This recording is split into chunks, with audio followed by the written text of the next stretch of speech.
আজ আমি কাটিং করতে চলেছি একটা স্লিভলেস ব্লাউজ। তো চলো কাটিং করে নিই। নিচের কাপড়টা আমি একটু সমান করে নিলাম, অসমান আছে, সাইডে আমি 1 ইঞ্চি মার্জিন নিয়েছি এবং আমি নিয়ে ঝুলের মাপটা নিয়ে নিচ্ছি।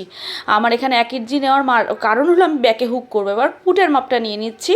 পুট আমি নিয়েছি এখানে 6.5 ইঞ্চি মতো, যেহেতু ডিপ গলা হবে তাই আমি কম পুট নিয়েছি। এবং মহড়ার মাপ নিয়ে আমি ছাতির মাপটা দিয়ে দিলাম, ছাতি আমার 11 ইঞ্চি। এবার পয়েন্ট করলাম 10.5 ইঞ্চিতে। এবার সামনের গলা নিয়েছি 7.5 ইঞ্চিতে, নিয়ে আমি মার্কা করে দিচ্ছি। দেখো সুন্দর করে কিন্তু আমি গলার মার্কাটা করে দিলাম। এবার ব্যাকে হবে আমার 10 ইঞ্চি। 10 ইঞ্চি নিয়ে আমি স্কেল দিয়ে মার্ক করে আমি আবার মাপে শেপ করে নিলাম। তারপরে মোহরার মাপটা করে আমি এই যে একটু 1 ইঞ্চি করে নিয়ে আমি শেপ করে দিলাম। তারপরে দেখো আমি দেখে নিলাম মোহরাটা মিলেছে কিনা। তারপরে দেখলাম যেহেতু একটু বেশি হয়ে যাচ্ছে স্লিভলেস বলে আমি একটু কমিয়ে দিলাম। এবার কোমরের মাপ নিয়ে নিলাম, নিয়ে আমি এখন কী করবো, শেপ কাট দিয়ে আমি শেপ করে দেবো। দেখো শেপ স্কেল দিয়ে আমি শেপ করে দিলাম, তো হয়ে গেল। তো আমি এখন কাটিং করে নেবো। দেখো সুন্দর করে কিন্তু আমি কাট করে নিচ্ছি।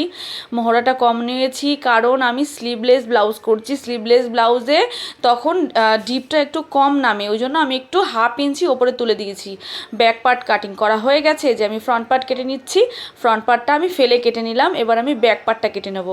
দেখো পুরো একদম সমান সমান কাপড় করে বসিয়ে আমি ব্যাক পার্টটা কেটে নিলাম।